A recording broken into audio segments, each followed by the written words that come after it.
Good evening.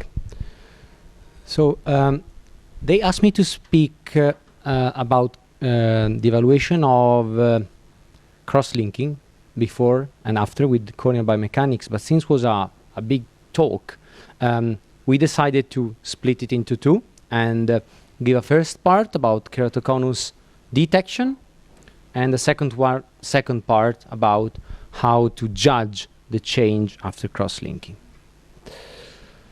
So I'm going to speak about the pathogenesis of the disease, the diagnosis, and the future. Very briefly, the pathogenesis of the disease of keratoconus, it's pretty much unknown, but we do know many things. That is a progressive disease in which the cornea gets thinner and gets steeper. Well, obviously this is quite clear, everybody knows that, but what are the causes? What about genes? There are so many studies regarding genes, and pretty much with so many dollars spent, they never really found a gene that is the cause for keratoconus. So there are insufficient data to provide a conclusive evidence that with gene we can diagnose the disease. What about inflammation? Well, if you read every single paper in the last 2 years, you see that the word progressive, asymmetric, blah, blah, blah, non-inflammatory disorder is out. Why? Because there is a big study coming from Shetty's group in which they showed that actually some inflammation is present in the patient with keratoconus. So now we know that inflammation does play a role in the progression and possibly in the cause for keratoconus. And this is all about Shetty's group. I just wanted to very briefly put it here. I'm sure that Dr. Shetty will make a very great talk about this in the following days. So there might be a future for anti-inflammatory agents for keratoconus. But what about eye rubbing? That's another huge thing, because is it eye rubbing necessary to have keratoconus? For example, my big friend Dr. Gattinel, he thinks that is necessary to have keratoconus, but some others say, well, it's very important, but it's not necessary.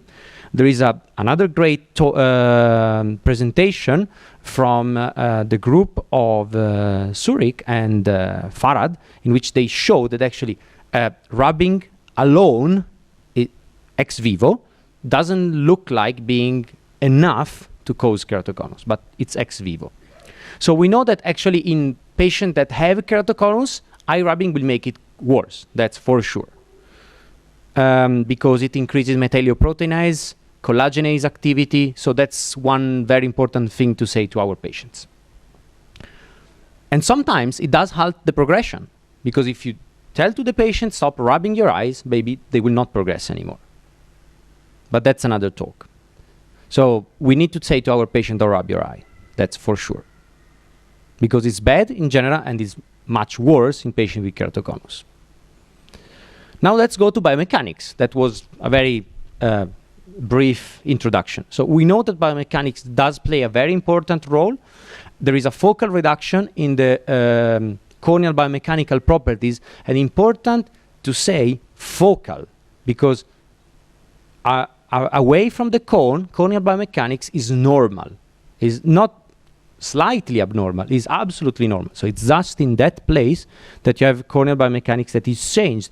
And that was introduced by Cinzia Roberts, in which with this scheme, she showed how a focally reduced modulus of elasticity can cause progressive thinning and progressive steepening. And that's the reason why there has been so much research in the field of biomechanics, because we could actually diagnose a keratoconus before you have a change in tomography, topography, and then slit lamp. This is what we want to do. So what about diagnosis? Since we are in a course that is obviously about biomechanics, but is also about judging keratoconus, it's very important that we use our time, just briefly, to explain you a few things that sometimes are not very easy to understand. Because one of our best friends that we frequently don't use so much is the elevation rather than the tangential curvature. Why? Because elevation is one of the things that can really make a difference in diagnosis keratoconus between something that is steep if you don't have biomechanics. Obviously, everybody would like to have best measurement, but not everybody has it. So let's go to speak about how elevation is in astigmatism and in keratoconus. So in astigmatism, you see that the steeper area, so where you have the bow tie, is the most depressed part of the cornea, so it's blue. Instead, in keratoconus, the steeper area is in the most elevated part of the cornea. So you have a red spot in tangential map and a red spot in elevation map. Remember, red and red. Because you can have a patient that looks fine, but actually if you look closer, then you see some red points that are in the same places, and we call this red on red. And this is the fellow eye.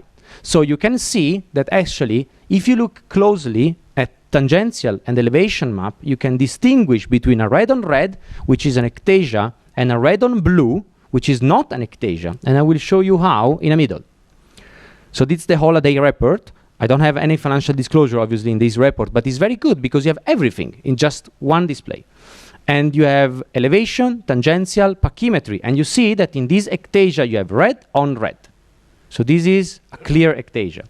What about if you have astigmatism? You see that here you don't have red on red, you have red on blue, because it's steep where it's depressed, and it's steep where it's thick. This is a post-LASIK ectasia, again, red on red. Instead, this is a post-LASIK ablation, stable, which is red on blue. So this is another patient that might look abnormal because it's very thin. You have a little bit of posterior elevation, but the rest is blue. So this is not a pathological cornea. Then we have epithelial maps, and epithelial maps, if correctly placed, they will do exactly the same. So, because unfortunately, still some algorithms will let you decide whether thin epithelium is blue or red, which is totally wrong, because it should be red, full stop, because red is something that is bad for us. So that should be red. So it's red on red again. So if you do have that technology, remember to switch the technology in which thin epithelium is red. Okay. Now we go, finally, to the biomechanics. We have many things that we can use to diagnose keratoconus with biomechanics. The first one is the CBI, which we introduced back in 2016. That's a long time ago. It was awarded with a prize by the American Academy of Ophthalmology, and it's available in clinical practice since now 6 years, 5 years and a half. I'm just not going to go through the science, but I would like to show how it works in clinical practice in case you're not familiar to. Let's see, easy, an abnormal patient, a keratoconus. So the CBI is always in the bottom right. It has a cutoff of 0.5. And in this patient, you can see that it's pretty much out of scale. So it's 1. And that's something that you should expect in clear keratoconus. So it's very unlikely that you will get a 0.5, 0.6, because it's created logarithmically in a way that is either like 0.1, 0.2, 0, or it's 0.9. So this is an abnormal patient. But then you will say, well, you know what? You just explained me that with the tomography map, I can diagnose keratoconus. What's the point in using biomechanics if I already have the red on red? Good point. So let's see this patient. Here there are no red on red. So it's quite clear. You have a 7 microns elevation back, 4 microns elevation front. You have a steepish cornea, it's 43.0, but who would say that this is an ectasia? And 505 of minimal thickness. Well, it's thin, but you know, maybe you would not do a LASIK. But if you look at the CBI, it's abnormal. It's clearly abnormal, 0.99. And look at that. Look at the other eye. So this is definition that keratoconus, most of the time, it's bilateral. At least the other eye is something that is not exactly correct. There are true unilateral ectasia. They are present. I remember once, because I don't know if you all know that I worked for a long time in the United Kingdom, in Liverpool, and when I was a fellow, I was actually, you know, working on the CBI. And so I was pretty much doing to every single patient was going inside the clinic, and I had a patient with unilateral keratoconus, and I'm like, yes, now for sure it's bilaterally abnormal. Then I do the CBI, and it's normal in both eyes. I was like, it doesn't work. And then I go to the patient, and I say, sir, do you rub your eyes by any chance? He had keratoconus all in the right eye. I said, oh yeah, since was a kid, only the right eye, only that one. So that one was a true unilateral ectasia caused by rubbing the eye. The other eye was normal. So how to proceed when you're in doubt? Because you might have a patient that looks like this with an abnormal CBI. And then what you do? You don't do cross-linking, of course. Remember, I don't know if you have ever studied Greek and you know what ectasia means. Ectasia comes from the Greek expansion, ectasis. So ectasia, by definition, like glaucoma, changes over time. So I'm pretty sure that all of us, even if we do only cornea, have patients with ocular hypertension with 22 of pressure. You don't treat all of them. You say, well, you know what? I'll just follow you up. If you get worse, I'll give you a drop. Otherwise, that's it. And that's the same patient, the same with keratoconus. When they're very early, just follow them up.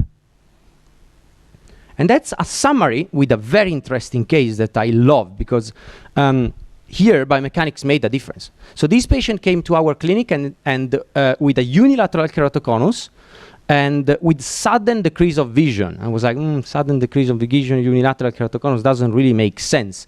And another colleague considered cross-linking for this patient because of keratoconus. So she comes with this topography. Unfortunately, I cannot show you now the pentacam. I will show you later.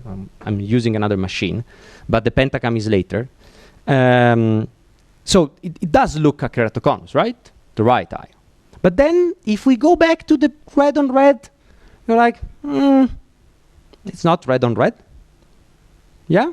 So it doesn't look completely clear. So then we do biomechanics, and it's normal. 0.3 in the right eye, 0.3 in the left eye, which again is this eye. The left eye is that one. So then you're like, I go back to the patient, epithelial map is completely wrong. You know, it's thick. Again, here you see, whereas the scale here is wrong because it should be blue, not red. And I wanted to show you this. I made it on purpose in this way, because if you leave it like this, you will feel that this is, you know, a red spot, but it's not. So this should tell you that this patient is fine because it's blue.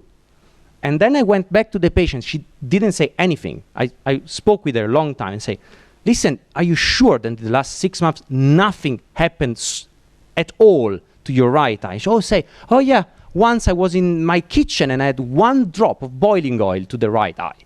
The cornea was crystal clear. So she had simply epithelial hyperplasia. We did alcohol removal of the epithelium. She's 20/20 unaided. No keratoconus. So that's where biomechanics help. You see? And now we have also the TBI. The TBI is the combination, the pure combination of tomography and biomechanics.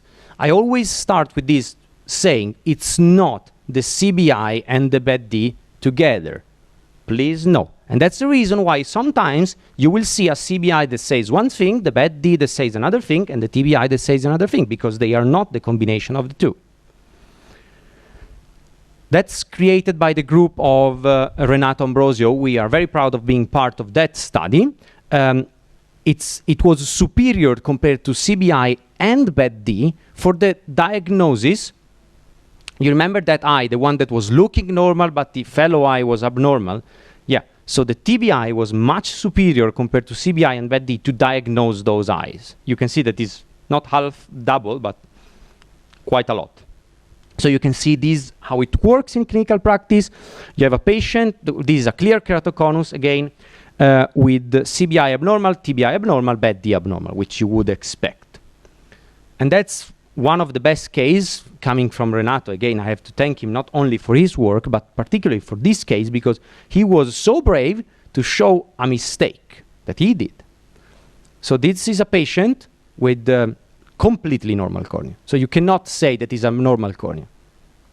Right eye, left eye, BED-D is 127. It's thin cornea, but you know, absolutely green. Let's go back. Absolutely normal. 43, regular bow tie, absolutely nothing whatsoever abnormal.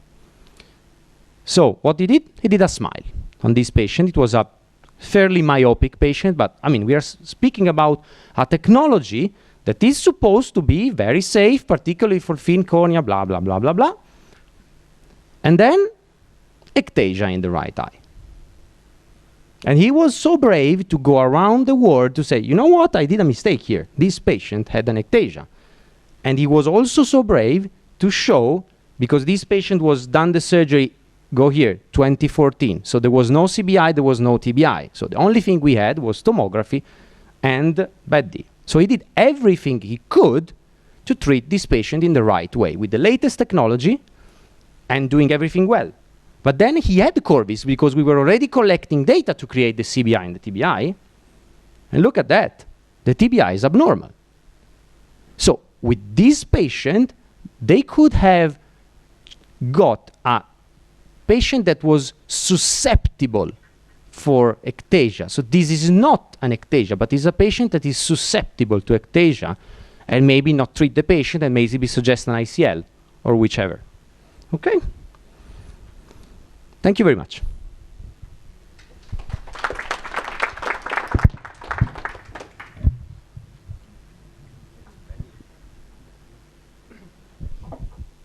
Are there any questions for now, for the first part of the talk? Ahmed, do you want to take the microphone?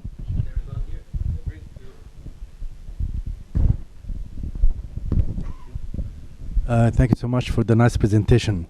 Regarding the last case of Ronaldo, you calculated the CBI and the TBI from the maps Of 2014. That's it. Yep. You can use any measurement that is saved in your computer, even if it was done when the CBI and the TBI were not available, to back calculate the CBI and the TBI. Of course, it's too late. Yes. You know, it's important to understand that we could have had a hint of susceptibility. Thank you so much.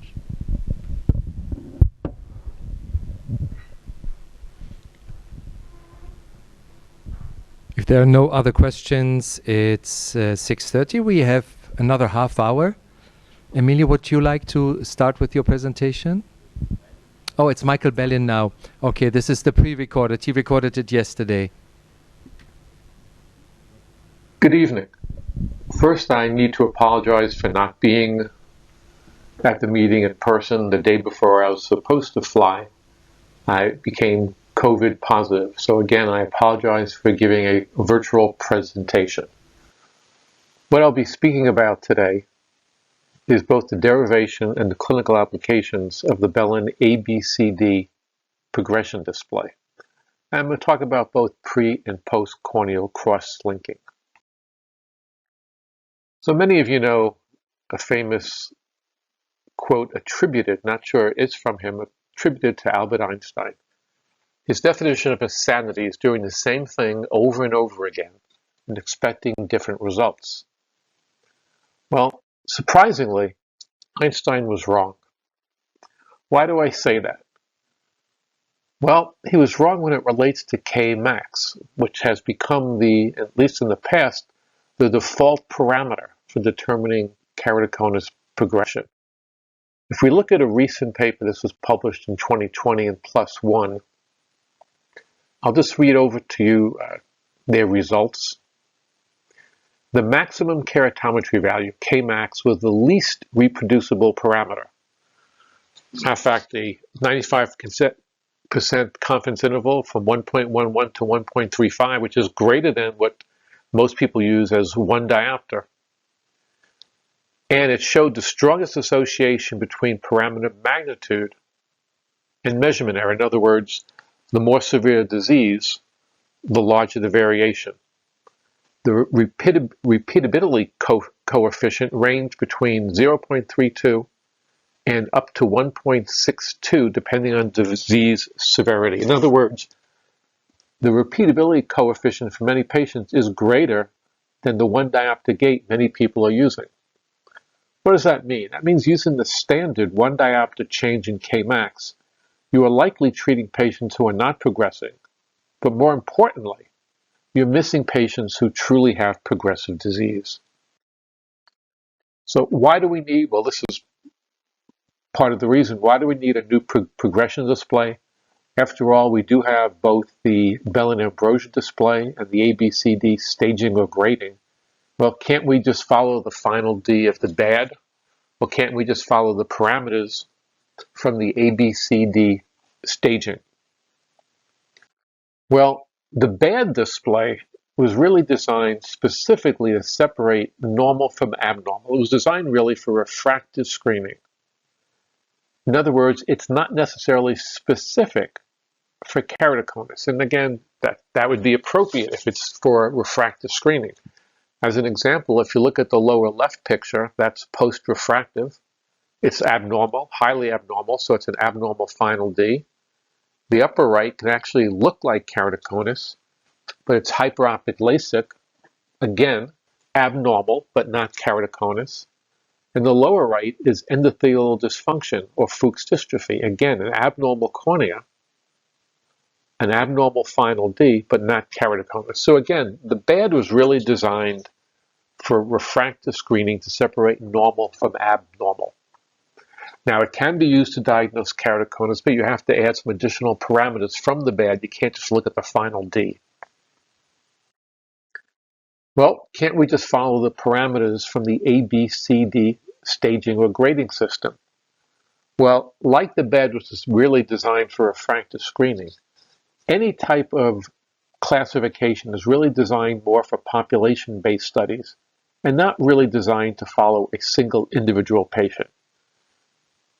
What do we mean by that? Well, if you look at the bottom right, that body mass index, you can imagine if someone went from a BMI of 18.5 all the way up to 24.9, they would stay in the same, quote, class or grade, in this case, green, even though they went through a huge change. Another patient, if they went from 24.9 to 25, just a small change, they would jump an entire grade. So again, gradings are really designed for population-based studies, not really designed to follow an individual patient. So we need to identify ectatic disease earlier than previously possible. We need a better way to classify disease severity. But more importantly, we need to know when and if true progression occurs and be able to identify it at the earliest possible stage, preferably before they have permanent loss of visual acuity. Now, if we look at the prior progression parameters, this is a long list. Except for, I don't know if my pointer works, except for pachymetry, if you look at this list, every single one is based on the anterior surface. And if we recall that 2015 consensus document that was published in Cornea, the earliest stage of diseases can be picked up on the posterior surface. The anterior surface is actually a late parameter. In addition, when you have changes on the anterior surface, it usually means you've already had some loss of visual performance. So not only are all these prior progression parameters really based on the anterior surface, actually none of them have been statistically validated. And that actually even applies to K max. So we need a new parameter. We need a new way to look.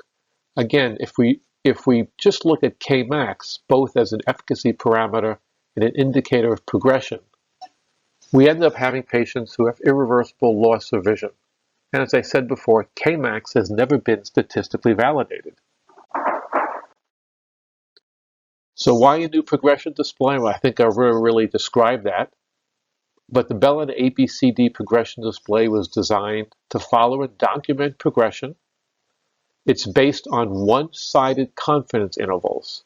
One-sided because we're only interested if the cornea steepens or if it thins.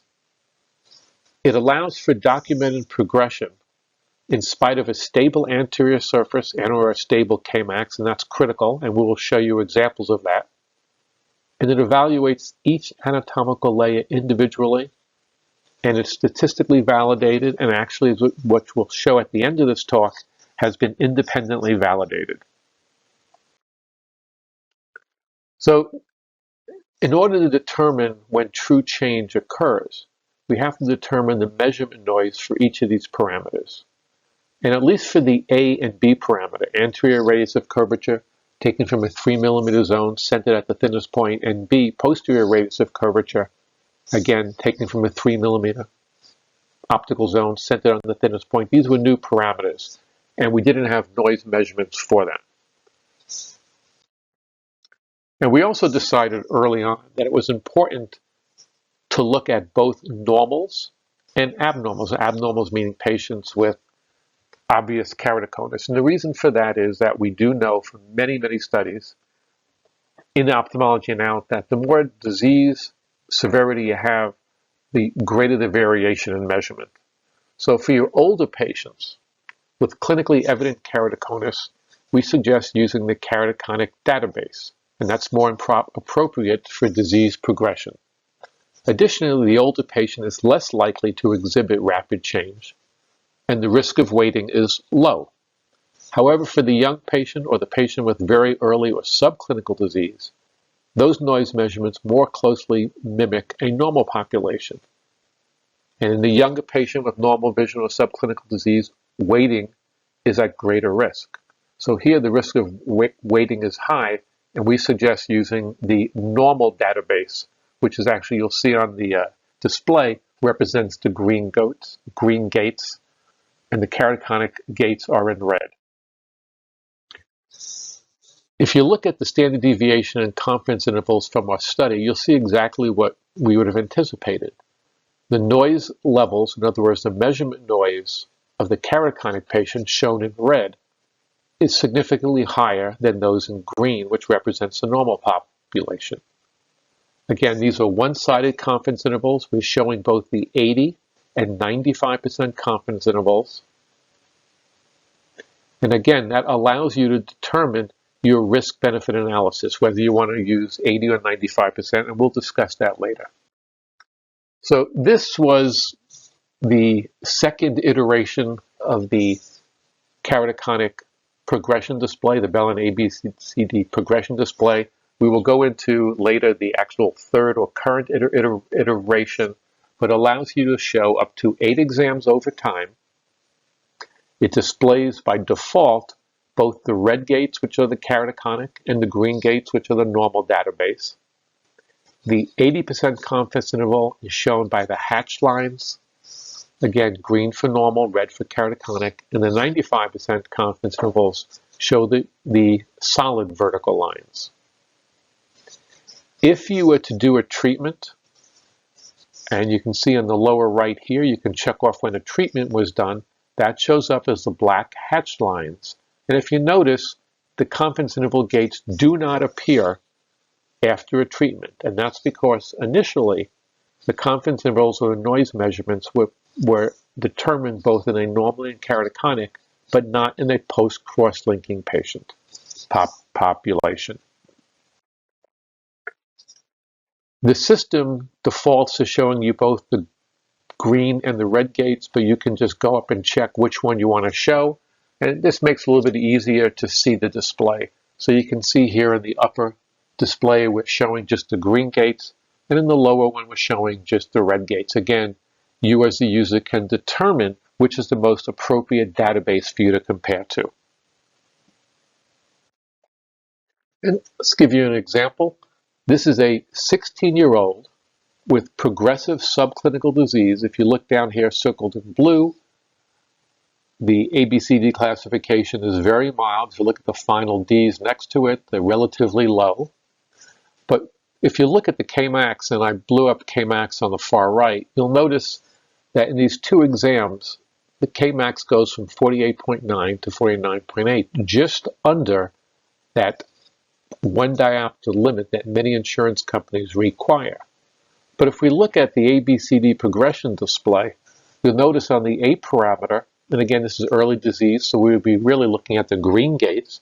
We're well past the 95% confidence interval. If we look at the posterior surface, we're well past the 95, even well past the 95 on a keratoconic noise level. And if you look at the C parameter, we're again past the 95% confidence interval. Here we have the progression display showing you well past a 95% confidence interval, a change in every parameter, but this patient doesn't have that, quote, critical 1 diopter change in Kmax. This person needs to be treated, doesn't need to wait longer, and potentially have more irreversible vision loss. Here is a 13-year-old, again, very early keratoconus. You can look down at the bottom again and see both the ABCD classification and the final Ds, which are both very mild. And if you look at the Kmax blown up on the right, again, you'll see effectively no change. And that's because if you look at the anterior surface, the A parameter, it's relatively stable. So again, this patient doesn't qualify by most insurance carriers, at least in the US. But let's look at this B parameter. By the second exam, they're out to the 80% confidence interval, and by the third exam, they're well past the 95. This person needs to be treated. You intervene now, you preserve good quality vision. You don't wait until vision has been degraded. And it's not just early or subclinical disease where this is applicable. This is a patient with relatively advanced disease. If you look again at the ABCD classification here and the final Ds, they're above 7.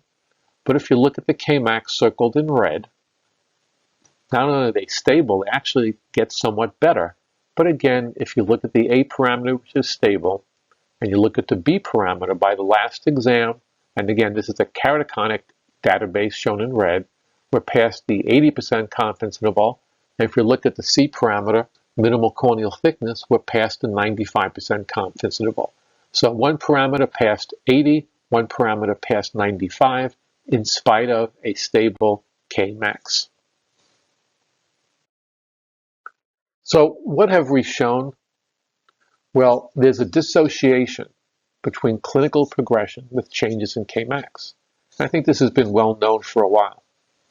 We now have a tomographic-based classification system that recognizes all the anatomical layers.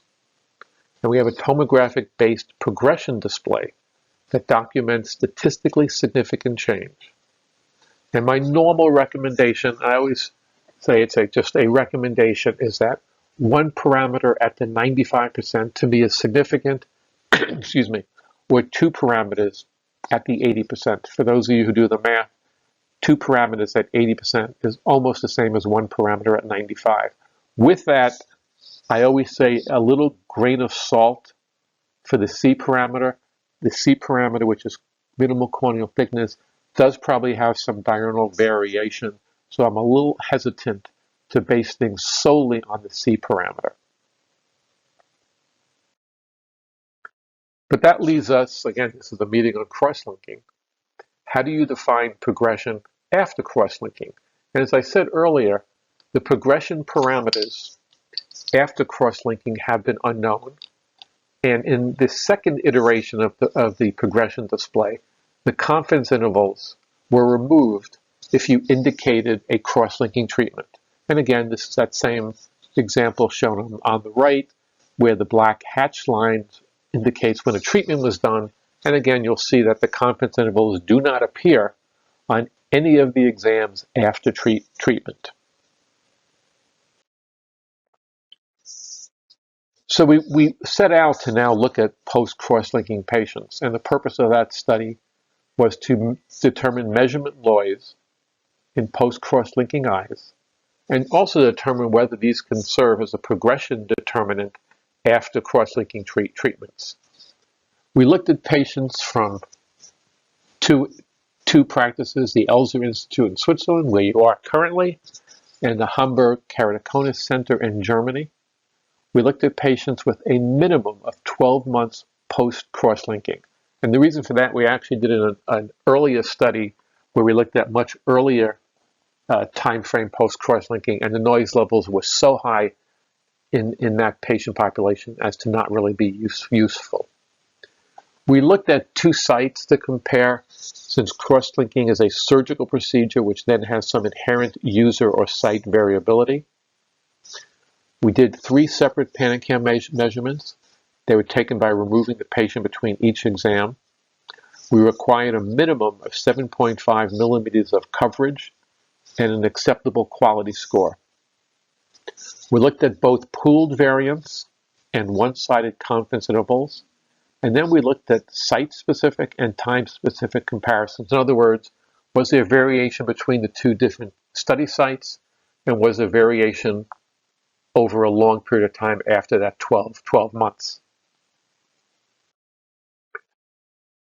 We looked at 60 eyes combined. There were 38 from Zurich and 22 from Hamburg. The average age was very similar. The combined average 29.5 with a range of 11 to 62. The Zurich population and the Hamburg population, eyes age-wise, was very, very similar. But if we look at time since cross-linking, the combined average was 26.1 with a range of 1 year, 12 months, which was our minimum, out to nearly 10 years. But if you look at the Zurich and Hamburg, these were very different. The Zurich population ranged from 12 to 28 months, slightly more than 2 years. But the Hamburg population ranged from 16 months out to nearly 10 years. And we'll discuss later why that was important. And again, just like earlier, you don't need to know these numbers. Everything is done automatically by the pentacam.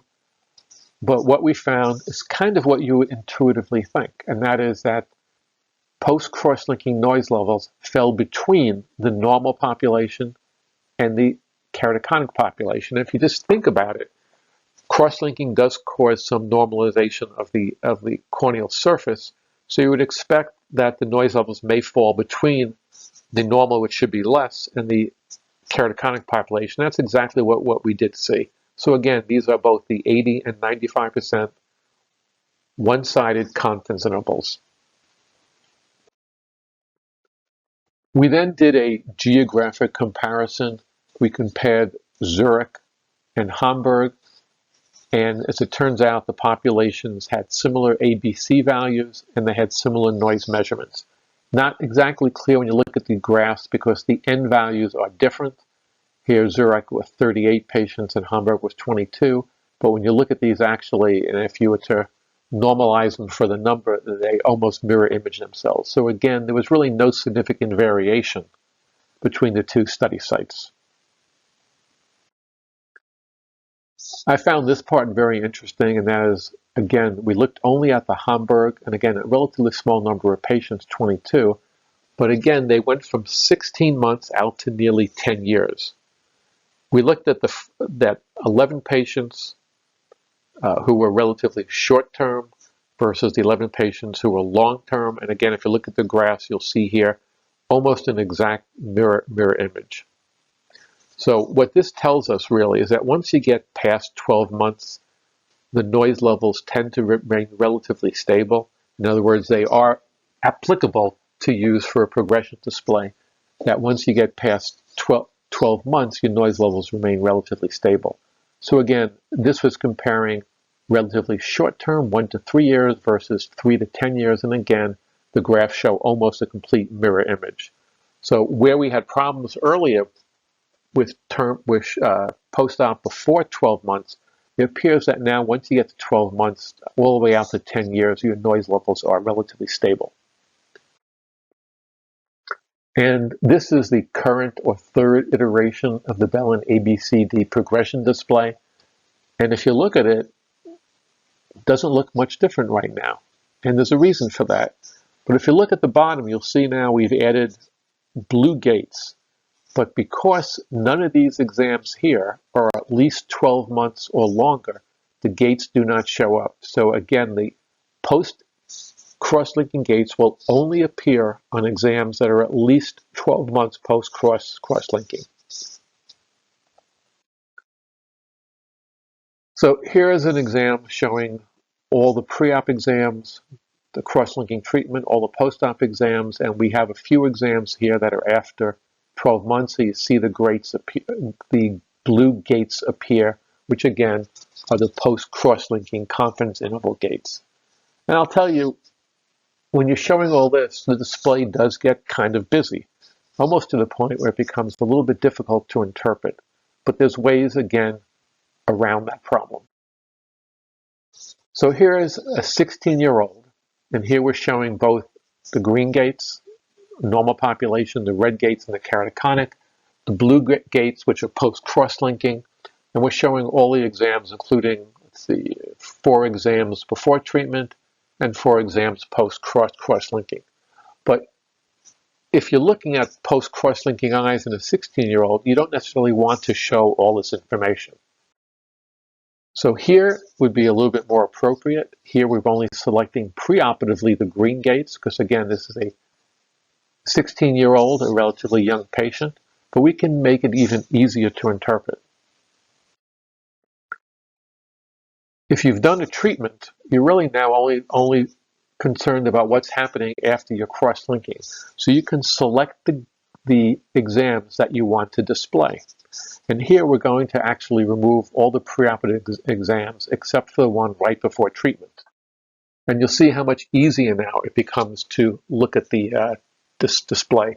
Again, we're only showing the one exam before cross-linking, and then all the exams post-cross-linking. It becomes much easier to interpret. And at this point, you're really only following the patient after cross-linking. There's really not a huge need to look at the multiple exams that preceded treatment. So here's an example of a patient who's been treated and shows good response to cross-linking.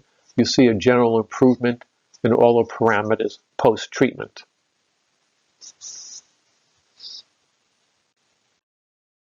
Here's a patient where you would want to follow a little bit more closely. It's possibly indicating a retreatment needing. You can see here post-treatment, but you see we're drifting a little bit forward here on the A parameter. We're drifting on the B parameter, not yet at the 95% confidence interval. Corneal thickness seems relatively stable.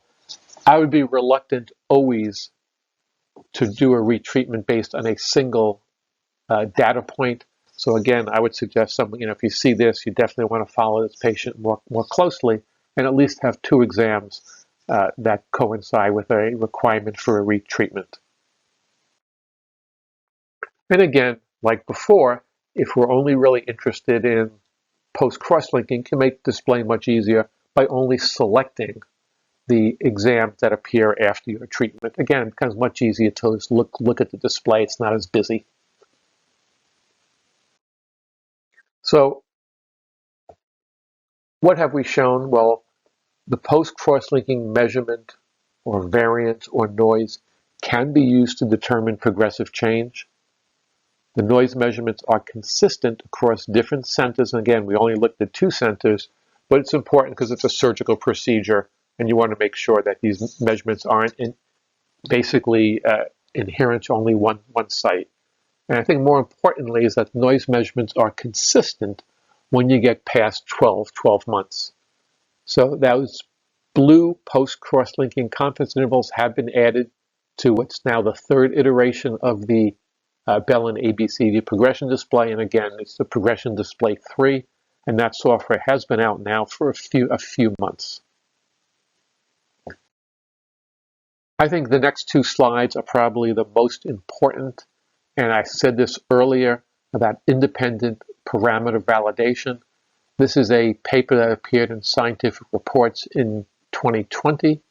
And again, if you look down at the bottom, highlighted in that yellowish tan color, what were their conclusions? Well, all parameters of the ABCD progression display showed excellent reliability and repeatability. PRC, which again is the B parameter, and thinness pachymetry, even at all stages of keratoconus. In other words, those 2 parameters were reliable in even severe disease, and consequently can be reliably used to determine keratoconus progression. Again, an independent validation of the ABCD progression parameters. Then we have clinical validation. Again, independent clinical validation. The first paper appeared this year in the AJO. Belin ABCD progression display identifies keratoconus progression earlier than conventional metrics and identified progression 4 to 7 months earlier than Kmax. Another paper appeared in the Journal of Cataract and Refractive Surgery last year, again evaluating keratoconus progression prior to cross-linking.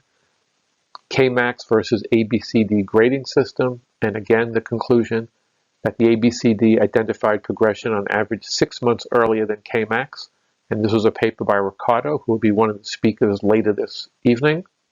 And finally, in eye this year, ABCD progression display for keratoconus progression, a sensitivity specificity study, and their conclusion was that the ABCD progression display can assess keratoconus progression with high sensitivity and specificity. Again, it's very important whenever you look at something that has been independently validated. So both parameter validation and clinical validation has been independently validated for the ABCD progression display. So what have we actually ended up with? Well, we believe the ABCD progression display is just a better mousetrap than Kmax. I want to thank you all. Again, I apologize for not being present. I'm disappointed in not being in Zurich, and I had a personal trip after that I had to cancel also. Thank you very much for your attention. I'm not obviously able to answer questions, but the rest of the faculty are, if not more knowledgeable than I am, and they will be able to answer any questions. Again, thank you very much, and I appreciate you putting up with this virtual presentation. When do you use, Riccardo, the ABCD? How do you, maybe it's your next talk, but how do you use in your practice? So, thank you for the question. Well, my next talk will be about evaluating the effect of cross-linking. So that's post-op. I use ABCD in my clinical practice. Basically, every single patient with keratoconus that comes to the clinic and has at least 2 scans, I do the ABCD. I think it's a great screening tool, particularly to judge whether there is something that it's down the line that is happening in many follow-ups from my point of view. When I have a doubt, I always go with differential maps. So I don't only use ABCD, particularly after cross-linking. I think that after cross-linking, the ABCD is great because sometimes it's, unless is a old transepithelial protocol, and we will stop with that because we'll speak about new transepithelial protocols tons of minutes, but old transepithelial protocol, sometimes they will progressive after 1 year or 2 years. In reality, an epi-off, if it is progressive after 5 or 6 years. So maybe you have 4, 5, 6, 7 scans of this patient, and maybe the progression is between the second scan and the last one. So the good thing of the ABCD is that you have all the scans all in one place, and you see a trend. You can see a trend. And then if I see the trend, then I go to tangential map. And that's, I think that's really helpful. Do you use it, Farad? I use it, but I would be curious to know, again and again, and I'm sure I'm not the only one, I see outliers that I cannot really explain. Then I have the patient come back after a few months, and then I see it was just an outlier, and then the overall tendency is again the same. So for myself, I'm always prudent when I see a progression. I'm doing, at least maybe not in children, but in adults, I do yet another exam to see what happens. Do you do the same? Absolutely. Yeah. Particularly because, you have seen it in many long-term studies. The progression rate in adults is between none and 7-8%. In our last long-term follow-up, in which we define progression with the ABCD, the progression with either two out of the 3 ABC, because obviously D is visual acuity, was 7.4%, with using B and C as well. But if you use only A, because if you have a patient that had cross-linking 8 years ago, and the anterior curvature is absolutely stable, and only the back is changing, are we sure we want to re-cross-link them? I mean, that's, it's a big question to say. So we define progression as that, so then we showed in our publication this. But the A progression 95% was lower than 7%. So obviously it's always an outlier. Somebody that is progressing after an AP-off cross-linking is always an outlier. So if it doesn't make sense to you, definitely see the patient back. I have also another question. During the presentation, he said that if there is one parameter going above or also after the second line, the red line, for the keratoconus patient, it's called progressive. That's pre-op. Yes, pre-op. Pre-op, yeah. Yes. Also, if it's the D parameter? No, the D parameter doesn't have the 95% confidence interval because it's visual acuity. So it's basically if you place the visual acuity inside and you have to do it manually, then you will see how the best corrected visual acuity goes over time. It's a way to see everything in one place. Okay, but you don't consider it's for treating or not treating? No. Okay. I have a question. You know, to use this information and the other information, differential maps, the question that the doctors have is, okay, when do I cross-link? You know, many keratoconus patients are stable and their vision is no worse than 20/25, and you know, so leave them alone. I mean, how do you use this information when to cross-link? You don't want to wait until the patient's vision is so bad that cross-linking will help but stabilize, but won't improve the vision that much. So what are the rules for when to cross-link? This is always the big question that comes to me, actually. Yeah. Well, I think that we have to speak with the patient and explain that. Well, it depends a lot on the age group. Like, well, lower than 18 years old, we at least, I think Farad as well, I'm pretty sure, in Milano we don't wait. So they come in the clinic, they are 17 years old, we cross-link as soon as they can do the surgery. If they can afford it, because with national health system in Italy, you have to wait for progression. So only if they can do it privately. That's the problem in Italy. But I think it's free. I know that in Germany it's the same. So in many countries you have to prove progression. So that's above 18 years old. If we see a progression based on something that we believe is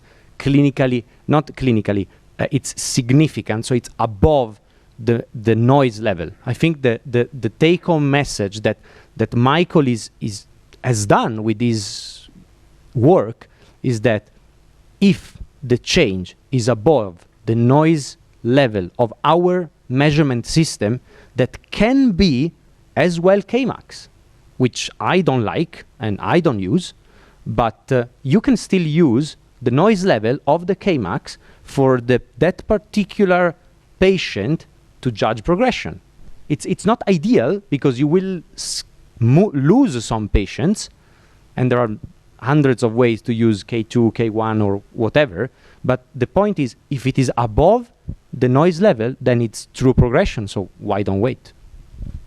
I don't know if you agree, Farad. I do. No, and the good thing about this, Riccardo, is I think we have many devices, but the one very nice point about Pentacam is that you can see basically all the measurements in one screen, even for the patients that have 50 topographies, and then you don't know where the cross-linking was done, when. You just see all of them together, and then you have an overview of everything. And I personally look at if the patient has many, I will show some cases at the beginning just to see if there is a tendency, like you said, or if I have a question, if the patient has few, I just see the differential map. If it's clear progression +3, +4, it's progression, no, I don't need. But on the borderline cases is where I think, in my experiences, it's very, very helpful. Yeah, one final note, that if it's on the borderline, you say, well, we really need to watch. So when do you invite the patient back? You know, we in our my wife Marguerite McDonald uses if it's a young patient, definitely 3 months. She wants to see the patient back to follow up. I have Older quite a few patient, slides on this coming up, Stephen, in my talk on the interval that makes sense clinically. Sven? Extreme thin corneas. and it's really hard to take the measurements of the pentacam, and you perform cross-linking. How do you follow up? What's the best way to follow up the progression of the keratoconus in extreme thin corneas, which had sub 400 protocol? Yeah, and it's really hard to get the measurements of the pentacam, so you actually cannot perform ABCD. How to follow up? And how to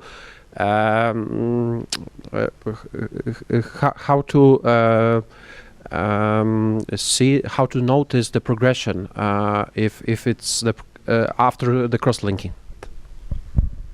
I think you made a crucial note. So in general, let's say in general, patients after 12 months post cross-linking, the pentacam is reliable.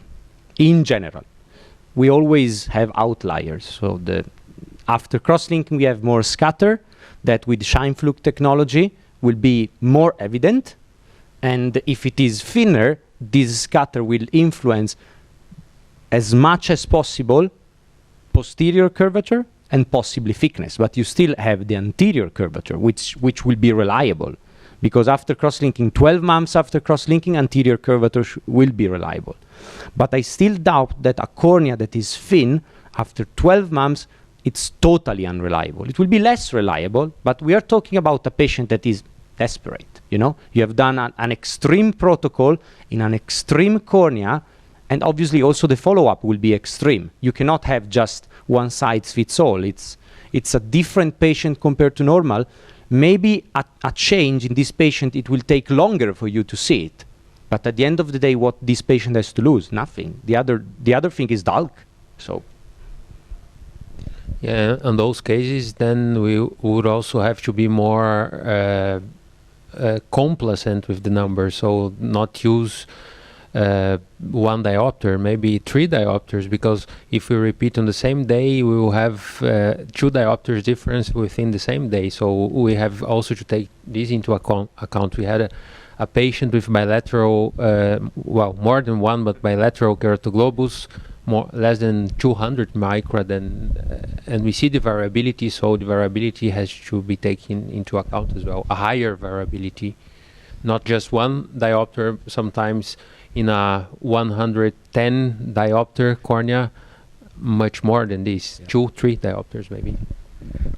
So these extreme corneas, you're absolutely right. But if we think about many of these corneas, we really took from keratoplasty waiting lists and stabilized them with the uncertainty of the current limitations of technology. But still, I think it's a step forward.